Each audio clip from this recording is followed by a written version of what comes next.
जलियांवाला बाग हत्याकांड भारतीय स्वतंत्रता संग्राम के इतिहास में एक दर्दनाक घटना है। 13 अप्रैल 1919 को बैसाखी के दिन ब्रिटिश सेना के जनरल डायर ने निहत्थे भारतीयों पर गोलियां चलाने का आदेश दिया, जिसमें हजारों निर्दोष लोग मारे गए और बहुत से लोग घायल भी हुए। इस घटना ने भारतीय स्वतंत्रता संग्राम को और तेज कर दिया और ब्रिटिश शासन के क्रूर चेहरे को उजागर किया। आइए जानते हैं विस्तार से इस वीडियो में। नमस्कार दोस्तों, मेरा नाम है विवेक और मेरे channel regional GS with me में आपका स्वागत है। तो चलिए वीडियो को बिना देर के शुरू करते हैं। साल 1919 में प्रथम विश्व युद्ध के दौरान ब्रिटिश सरकार ने भारत में राष्ट्रीय गतिविधियों को दबाने के लिए कई दमनकारी कानून लागू किए। इनमें से सबसे प्रमुख रॉलेट एक्ट था, जिसे काला कानून भी कहा जाता था। इस कानून के तहत सरकार को किसी भी भारतीय को बिना मुकदमे के गिरफ्तार करने और बिना किसी अपील के जेल में डालने का अधिकार था। इस कानून का पूरे भारत में विरोध हुआ और देश भर में आक्रोश फैल गया। उस समय पूरे भारत में स्वतंत्रता के प्रति जागरूकता बढ़ रही थी। पंजाब में भी रॉलेट एक्ट के खिलाफ जोरदार आंदोलन चल रहा था। ब्रिटिश सरकार ने स्वतंत्रता संग्राम से जुड़े कई नेताओं जैसे सत्यपाल और सैफुद्दीन किचलू को गिरफ्तार कर शहर से बाहर भेज दिया था, जिससे जनता में और भी ज़्यादा गुस्सा भड़क गया। इस गिरफ्तारी के विरोध में जलियांवाला बाग में हजारों लोग शांतिपूर्ण सभा करने के लिए एकत्रित हुए थे, जिसमें महिलाएं और बच्चे भी शामिल थे।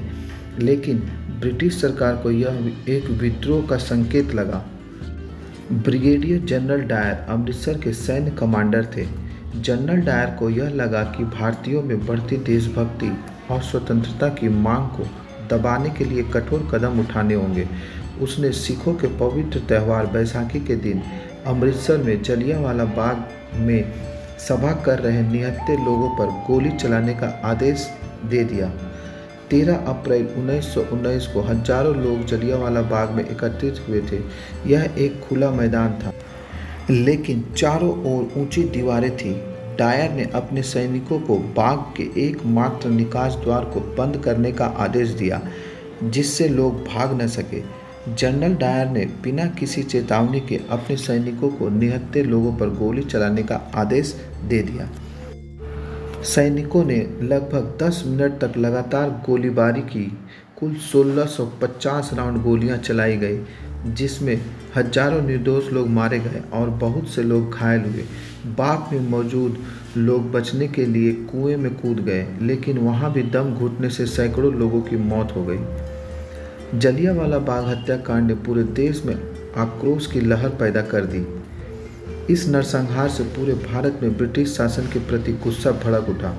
महात्मा गांधी सहित कई नेताओं ने ब्रिटिश सरकार के खिलाफ खुलकर आवाज उठाई।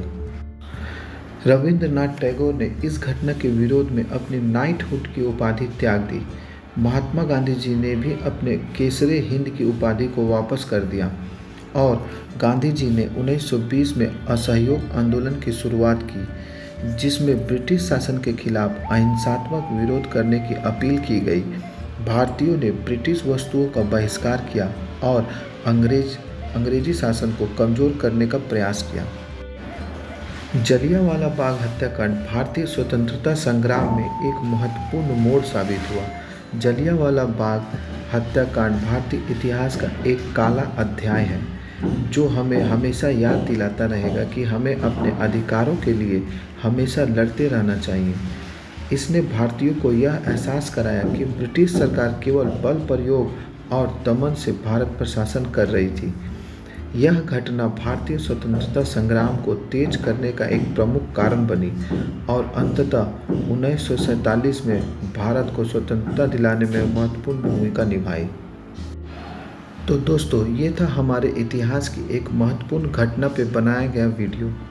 मेरा ये प्रयास आपको कैसा लगा कमेंट करके ज़रूर बताएं, और अगर आपको मेरा वीडियो अच्छा लगा तो प्लीज़ वीडियो को लाइक करें, शेयर करें और ऐसे ही इंटरेस्टिंग वीडियो देखने के लिए मेरे channel regional GS with me को सब्सक्राइब भी करें। चलिए मिलते हैं अगले वीडियो में किसी नए टॉपिक के साथ। तब तक के लिए जय हिंद।